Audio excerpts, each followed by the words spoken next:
I'm Ruth Meyer Hollenbeck, and this video is the beginning of Chapter 7 and 8, Interpersonal Communication and Relationships. And I've got 7 short videos to cover these 2 chapters. I love this quote from C.S. Lewis. Friendship is born at that moment when one person says to another, "What? I thought I was the only one." So our friendships are born of mutual experiences. Maybe you experience something with someone, and for both of you, it's the first time. That can be the beginning of a great friendship. Friendships are all about shared experiences, and we'll cover that in the next 2 chapters. So on a typical day, with whom do you interact? Are they acquaintances? These might be students. Maybe you have a class with them, but you're not working in a small group and you don't know them very well. You might just really kind of know their name.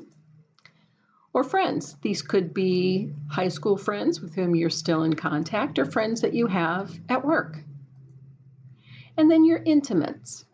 Intimates could be a significant other, a spouse, a boyfriend, a girlfriend, or it could just be a very, very close friend with whom you have an intimate but platonic relationship.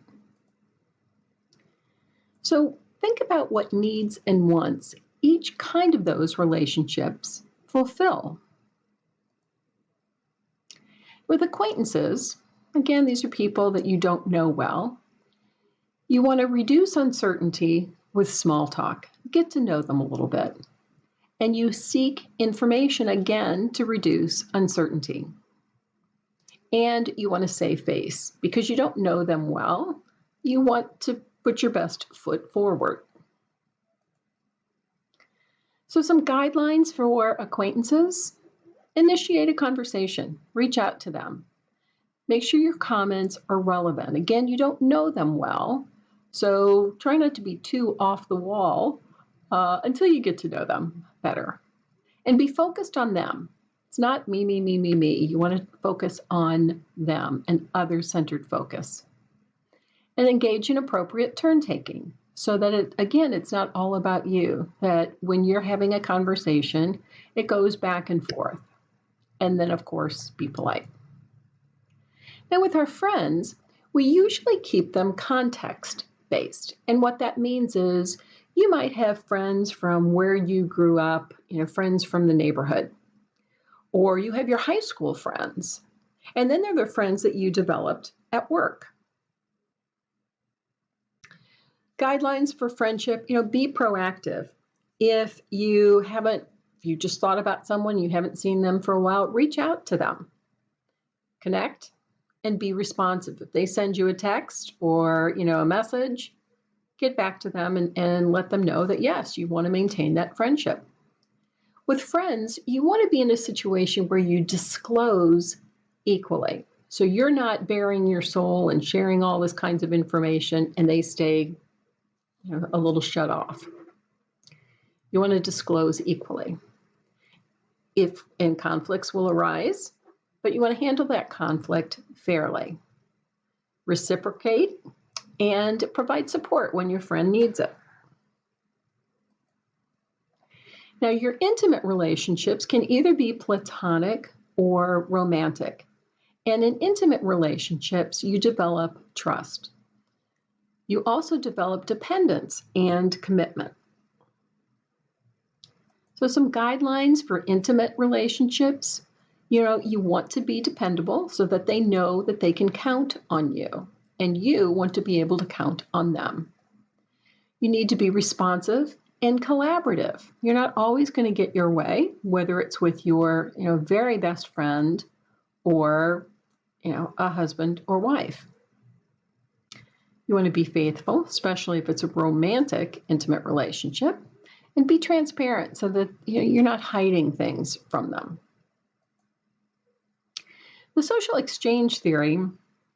There is a social psychologist, George Homan, who came up with this theory that says we're always looking at our relationships based on the rewards that we get versus the costs. And the rewards can be support and attention, and the cost might be the time and the energy it takes you to deal with that relationship.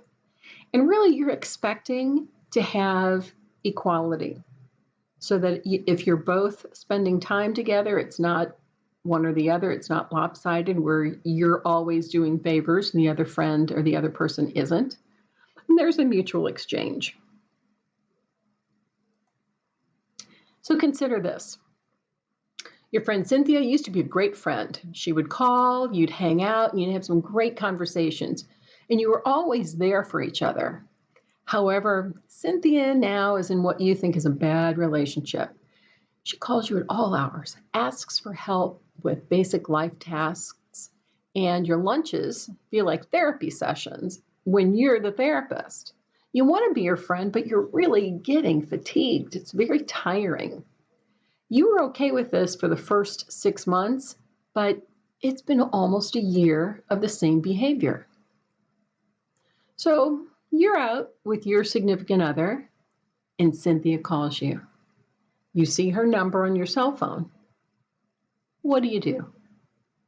Do you pick it up, or do you ignore it? Think about what aspects of the social exchange theory apply in the scenario. Okay, this is the end of part 1.